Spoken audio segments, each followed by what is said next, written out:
Bien-aimés frères et sœurs, vous connaîtrez la vérité et la vérité vous affranchira. Ça, c'est pas moi qui le dis, c'est la Bible qui le dit. Mais moi, je vous dis mieux. Vous connaîtrez la vérité historique, notamment celle de vos ancêtres kémites, et vous aurez une vision globale de ce que c'est que la vraie souveraineté politique. J'ajoute, vous reviendrez à la spiritualité africaine ancestrale et vous comprendrez les enjeux de l'indépendance économique. Et pour terminer, vous accepterez votre identité culturelle kémite et vous obtiendrez deux choses. La première, c'est la paix. La seconde, c'est le développement, à une condition. L'unité de toute l'Afrique noire, l'unité de tous les Noirs du monde entier. Otep à tous, bienvenue sur la chaîne des panafricanistes par essence, par conviction et par excellence. Celle des citoyens kémites par nécessité et obligation de combat. Nous sommes une chaîne qui n'est guidée que par nos ancêtres et rien que par les ancêtres qui appartiennent à l'égrégore du monde noir. Par conséquent, nous ne croyons en aucun Dieu venu de l'étranger. Toutefois, cette vidéo n'est aucunement destinée à inciter à la haine ou à la violence, car nous menons un combat qui est d'abord et avant tout spirituel, intellectuel et démocratique. Ensuite, il est politique, géopolitique et géostratégique, contre l'impérialisme, le colonialisme, le néocolonialisme et l'endocolonat, qui sont tous qualifiés de crimes contre l'humanité. Nous menons ce combat sur la base du principe fondamental que nous avons hérité de nos ancêtres kémites, qui est celui de la Mahat, c'est-à-dire solidarité, vérité et justice. Vous êtes donc en droit de connaître la vérité et nous avons l'obligation de vous dire la vérité, rien que la vérité, afin que justice soit rendue au continent africain. Et ça, c'est notre modeste contribution dans cette noble lutte en faveur de la souveraineté, la dignité, la solidarité et l'unité africaine. C'est exactement ça que nous appelons le panafricanisme. Bien-aimés frères et sœurs, Macky Sall n'est pas candidat à sa succession. J'allais dire à sa propre succession. Macky Sall ne va pas postuler pour un troisième mandat ou tout au moins pour un second quinquennat. Vous savez, et Macky Sall l'a répété, que en février 2016, le Conseil constitutionnel avait autorisé à Macky Sall de postuler pour un second quinquennat. 4 ans plus tard, en 2020, le même Conseil constitutionnel a rédigé une lettre pour rappeler à Macky Sall, s'il veut être candidat, il en a le droit absolu. Donc, ce n'est pas, ou ce ne sont pas, les mouvements de Ousmane Sonko et une partie de l'opposition qui ont stoppé Macky Sall.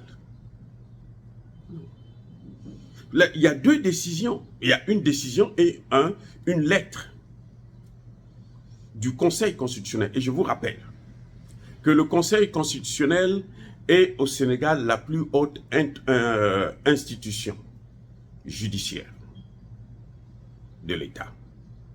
Donc quand le Conseil constitutionnel parle, il n'y a pas d'appel. C'est comme ça, c'est clair. Il n'y a pas d'appel. C'est-à-dire que le Conseil constitutionnel, c'est la juridiction qui s'occupe de la Constitution, du respect de la Constitution. Donc c'est lui qui peut vous dire que non, oui, dans ce cas, la Constitution est toujours respectée ou elle ne l'est pas. Rappelez que c'est Macky Sall qui, pendant son septennat, a modifié la Constitution pour aller vers le quinquennat. Et c'est là, après cette modification, que le Conseil constitutionnel lui a donné l'autorisation de pouvoir postuler pour un deuxième congrès. Donc Macky Sall n'a pas reculé. À mon avis, Macky Sall n'a pas eu peur de la pression de la rue. Encore que ces jeunes de 20 ans, 19 ans, ou même 22 ans, ont été manipulés.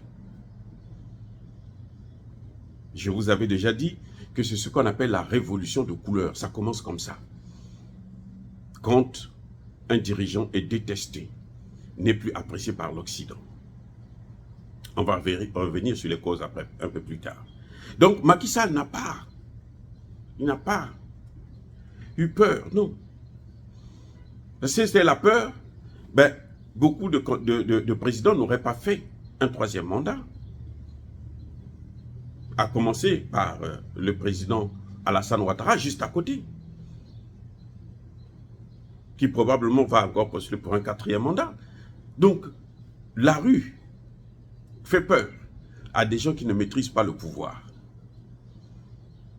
On a vu le cas de Alpha Condé, qui avait pris un troisième mandat, même si après il y a eu un coup d'État, mais il avait quand même pris le troisième mandat. On a le cas de Paul Biya, on a le cas de Sassou Nguesso au Congo, on a le cas de Bongo au Gabon. Il y a plusieurs présidents qui ont fait face à ce genre de situation et ils sont passés en force. Et ils ont réussi aussi, et après à pacifier même le pays, et puis continuer à diriger. Macky Sall, ce qui se passe au Sénégal, pour des gens sérieux, ça concerne d'abord l'Afrique, ensuite le Sénégal, ou en particulier le Sénégal. Macky Sall a sauvé l'Afrique, Macky Sall a sauvé le Sénégal.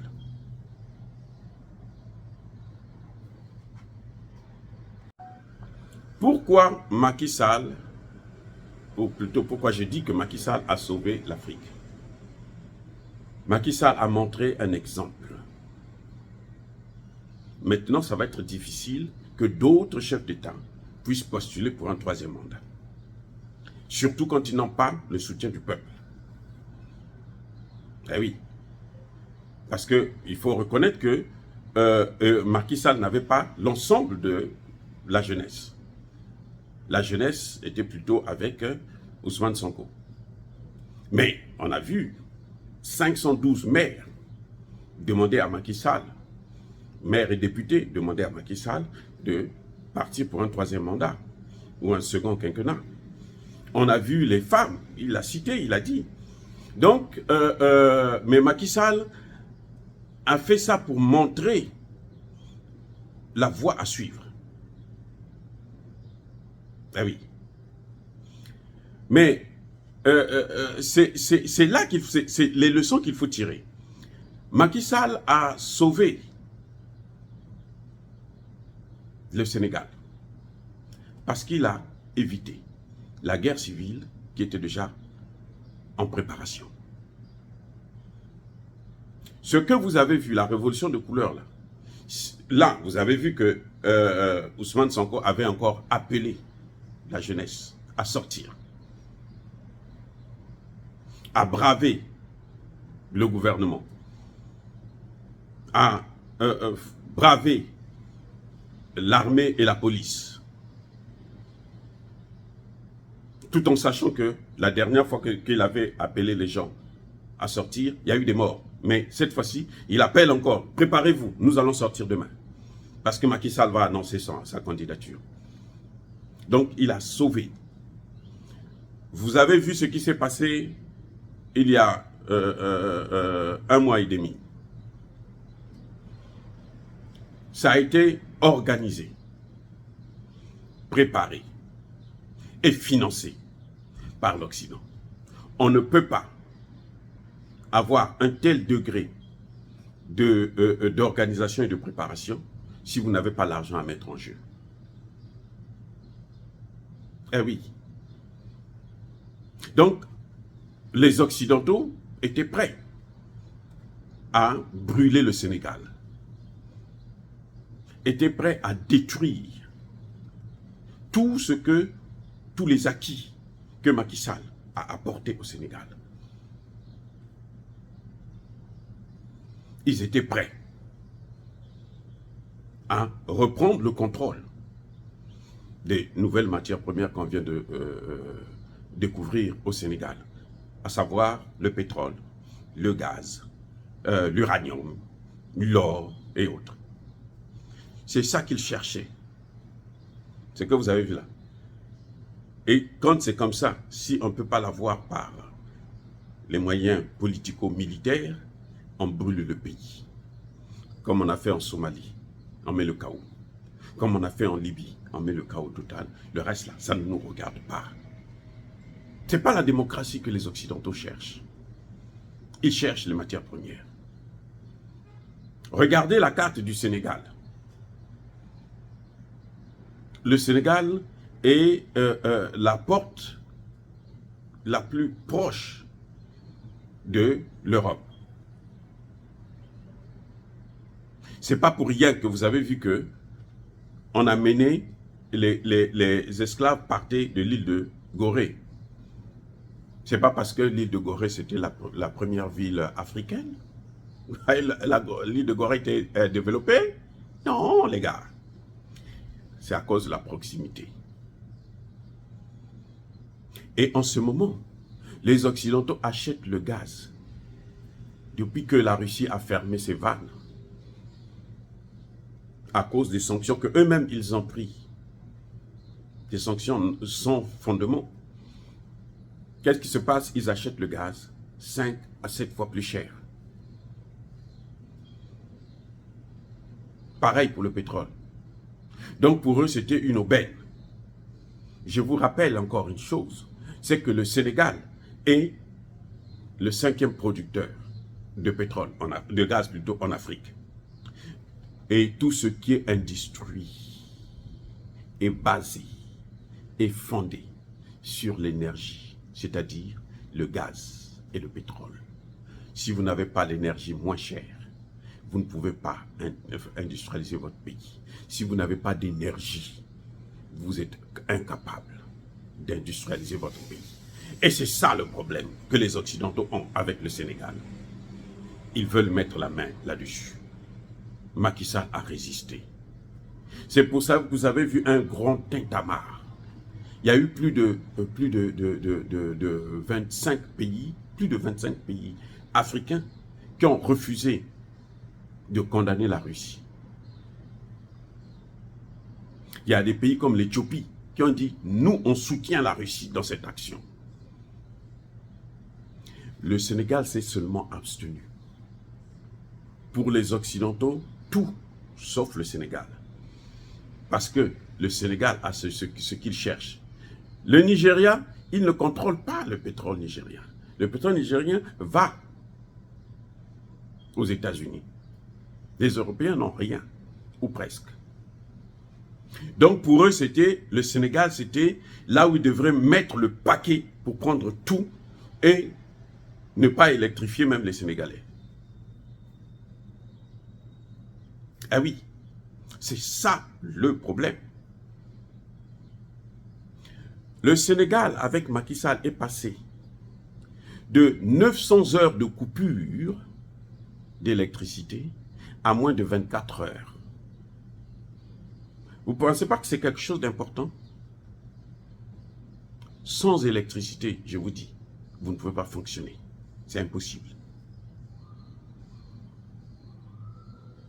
Lorsque Macky Sall est venu au sommet de Paris, le pacte financier, qu'est-ce qui s'est passé? Les Français demandaient à Macky Sall, Emmanuel Macron lui-même, a sollicité au niveau de la Banque mondiale et du FMI 2,5 milliards pour le Sénégal. Mais pourquoi il se bat pour le Sénégal comme ça? Dites-moi, il se bat pourquoi? Dites-moi, d'après vous, il se bat pourquoi? Il se bat pour lui-même. Parce que dans les 2,5 milliards là, lui peut prendre même 500 millions. Hein. Mais la dette vient sur le compte du Sénégal. Dans ces 2,5 milliards là, pour réaliser les projets au Sénégal, c'est les entreprises françaises qui vont réaliser. Et en contrepartie, on demandait au Sénégal de ne pas exploiter le pétrole. Mais qu'est-ce qu'ils allaient faire? C'est la France qui allait maintenant venir prendre le pétrole et le gaz, exploiter ça pour le compte des Européens. Et pour ça, ils ont encore échoué.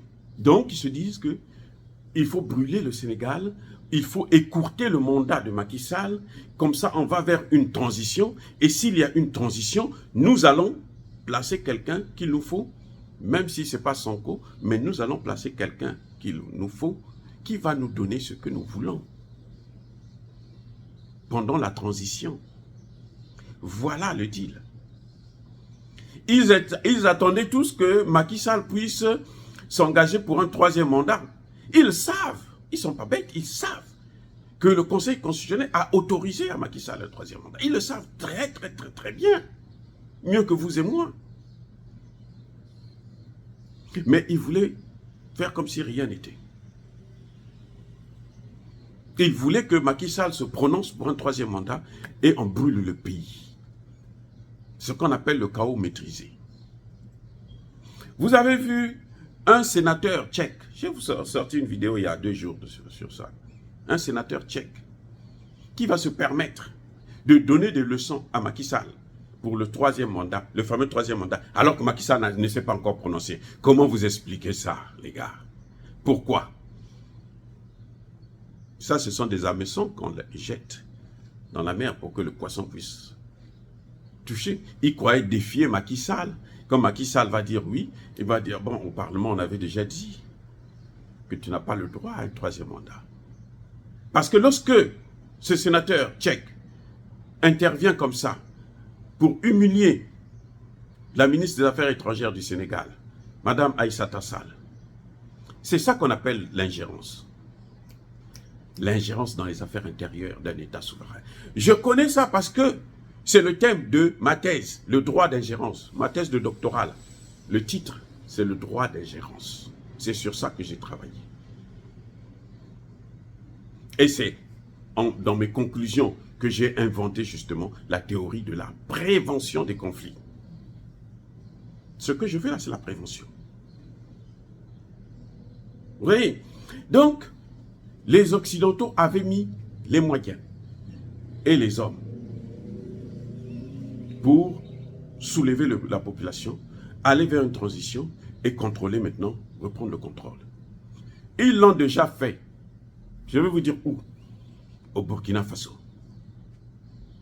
Vous savez, je suis passé aussi par l'âge de 20 ans. Hein. J'avais aussi 20 ans. J'avais aussi 19 ans. J'avais aussi 21 ans. Mais je peux vous garantir, 20 ans, on n'est pas mûr pour comprendre les enjeux cachés de la politique ou des puissances occidentales. 20 ans, on est facilement manipulable. C'est pour ça que les Occidentaux, actuellement, ils choisissent toujours des jeunes. Au Tchad, ils ont choisi qui? Succès Masra, qui récemment était aux États-Unis pour demander au secrétariat d'État américain d'intervenir au Tchad, de faire partir Kaka Déby d'une manière ou d'une autre. Ils ont choisi, c'est pour ça qu'ils ont choisi Sonko, qui n'a pas hésité de prendre un avocat français, un blanc, pas un africain, un blanc, pour amener Macky Sall à la CPI. Vous vous rendez compte? Il n'a pas tiré les leçons de Gbagbo à la CPI. Où il est allé, on l'a libéré. Et celui qui est l'auteur est là encore au pouvoir. Ou prendre Macky Sall, l'amener à Paris, devant un tribunal de Paris. Ils ont fait ça au Burkina Faso, ils ont manipulé la jeunesse. On est passé par, quand Compaoré s'en va, on manipule la jeunesse, on organise une transition et on amène Kaboré.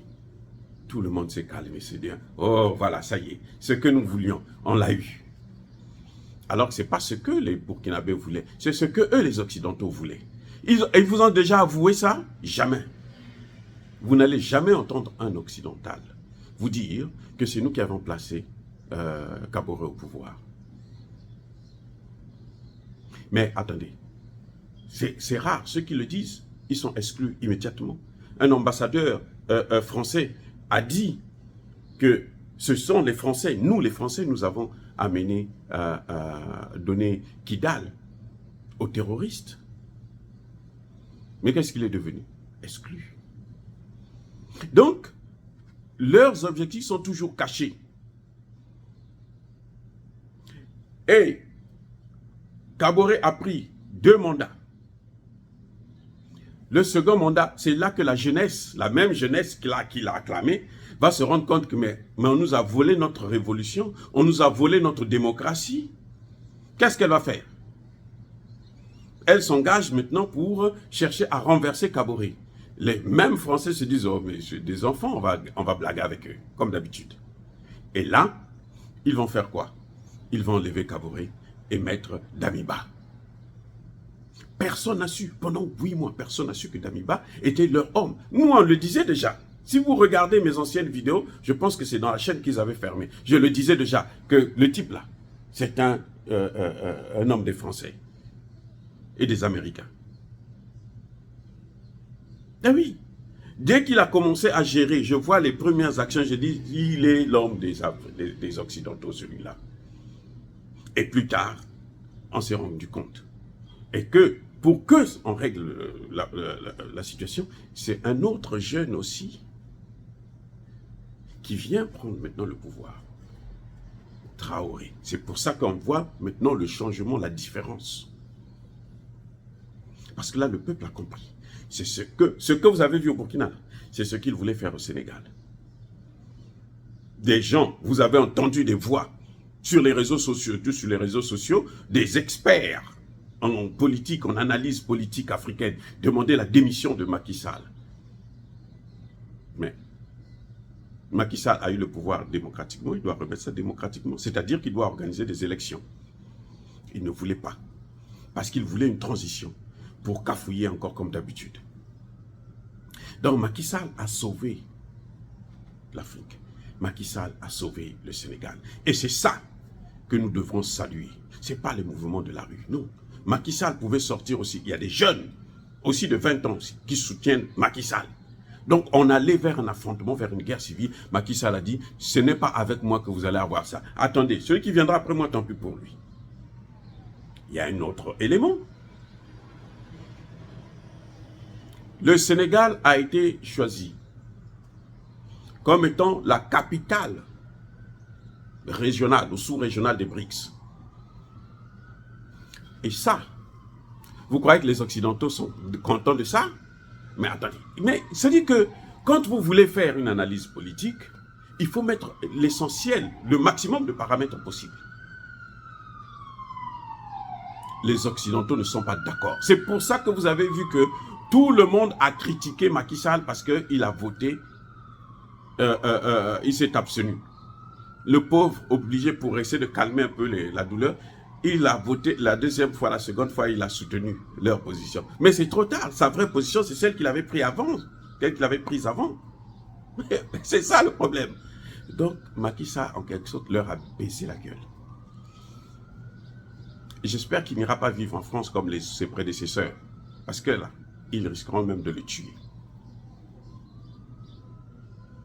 Macky Sall a dit à Barack Obama que tes lois là, pour vouloir changer notre culture là, c'est pas ici. Va faire ça aux États-Unis. Si tu es venu ici pour ça là, tu peux repartir. Nous, on n'est pas là-dedans. Et ça ne plaît pas aux gens. Je ne veux pas revenir encore sur le pétrole, les matières premières. Ce n'est pas les Français qui ont ça. Parce que pour les Français, le Sénégal leur appartient. Pour les Occidentaux, le Sénégal, c'est leur chose. Macky Sall a diversifié les partenariats. Donc Macky Sall est en train de mettre dans les mains de celui qui va le remplacer. J'espère que ce ne sera pas Sonko. Je doute fort. Parce que ces problèmes de la justice sont encore derrière lui. Ils sont là. Ça continue de courir. J'espère que celui-là ne va pas briser ses acquis pour aller encore mettre le Sénégal dans les mains des Occidentaux. Là, nous allons tous mettre la main sur la tête et on sera les premiers à regretter Macky Sall. Oh, bien-aimés frères et sœurs, dire cela, c'est inciter à la haine ou à la violence, non. Il faut reconnaître la grandeur. Et je pense que Macky Sall, en tout cas jusqu'à maintenant, jusqu'à la fin de son mandat,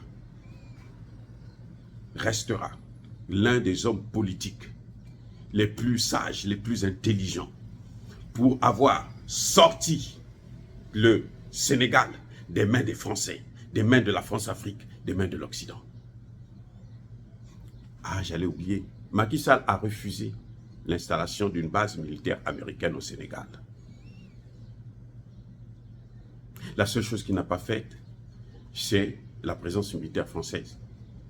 Mais les Français eux-mêmes ont annoncé qu'ils doivent partir bientôt. Et bien entendu, le franc CFA, il ne faut pas oublier qu'il n'a pas touché. Parce que là, ce serait la totale. Il ne peut pas tout faire. Sur le prochain, là, j'espère qu'il va penser à ça. Bien-aimés frères et sœurs, soyez bénis. Je persiste et je signe. Soyez abondamment bénis par le Dieu de Kémit et par nos ancêtres angélisés. Mais que tous ceux qui persécutent le continent africain le pillent et le déstabilisent. Qu'ils soient noirs, blancs, chinois, arabes, indiens, qui qu'ils soient maudits, punis, foudroyés, neutralisés, effacés, écrasés par le Dieu de Kémit et par nos ancêtres angélisés. Vive l'Afrique éternelle. J'ai dit et j'assume.